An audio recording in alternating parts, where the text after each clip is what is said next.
Hello everyone, my name is James and welcome back to another video, and in this video we're going to be talking about Lewis Hamilton and Max Verstappen and who is likely to have the advantage at the upcoming Brazilian Grand Prix.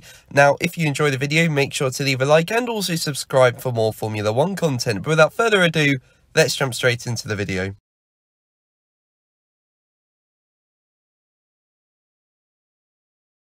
So first of all, let's take a look at the circuit. Now, it's 4.3 kilometers in length and is made up of 15 corners.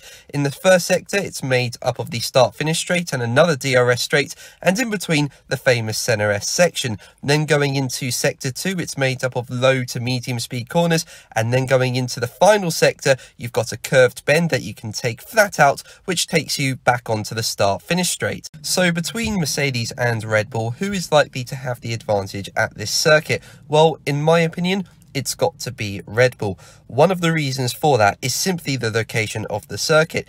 It's around 800 meters above sea level, so it's a high altitude circuit, and that is going to suit Red Bull more than it is Mercedes. I mean, we've seen this before with Red Bull this season. Their car is much better suited to thinner air than Mercedes is. I mean, look at Austria, for example. Red Bull totally outclassed Mercedes there, and most recently in Mexico, Red Bull did the exact same thing.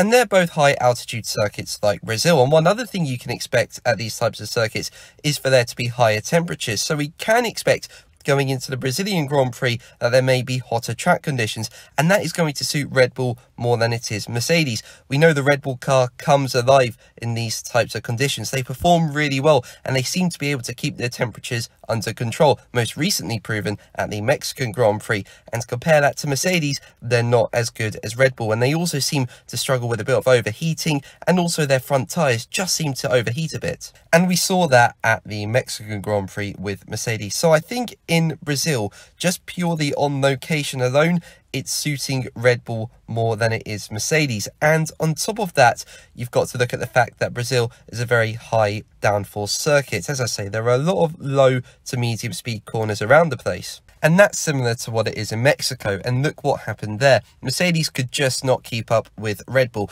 We know the Red Bull car is better suited to tracks that require higher downforce than Mercedes, and Mercedes are better suited to circuits that require more power.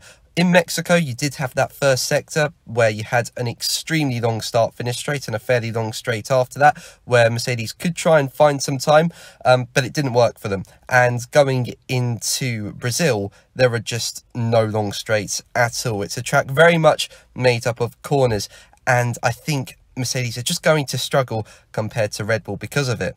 You know, I think at this circuit, Mercedes are going to have to put a lot more wing on the car to get better turn-in, and that's going to make the car more draggy, and that's not how the car is really suited compared to Red Bull, which really favours that type of setup. So overall, I think this could be quite a tough weekend for Mercedes, but I think if there's anything going in their favour, is that they could disrupt Red Bull in qualifying. We saw at the Mexican Grand Prix, Mercedes take a front row lockout. That was just not expected at all. But I think what may have happened is that Red Bull were more focusing on the race, and maybe Mercedes made a car that was better suited to qualifying, and that's how they managed to get ahead of Red Bull on the Saturday.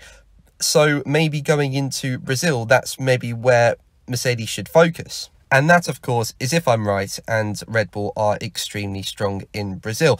And if they are, as I say, I think Mercedes should put all their efforts into qualifying, because if they could secure a front row lockout, it really could harm Red Bull in the race. That's if they get off the grid well. I mean, we know what happened in Mexico with Verstappen managing to get the lead going into turn 1 and Bottas being spun around at the first corner and also not really defending hard enough against Verstappen and also spinning at the first corner. So it really wasn't a good start for Mercedes at all. But let's say they do lock out the front row. If they can get off the grid well and lead going into turn 1 ahead of Red Bull, they could pull off different strategies, and that could annoy Red Bull. And on top of that, it's a difficult circuit to overtake on, is Brazil. So if Mercedes are in front, it could annoy Red Bull's race even more. And this may not count for anything, but Hamilton has been good around this circuit in the past. I think one of his best performances was in 2017. I think he started from the pit lane in that race and he managed to get himself up to P4. And that was a really good effort, considering that it is quite difficult to overtake around the circuit. There aren't many overtaking opportunities aside from really going into turn 1 or going into turn 4.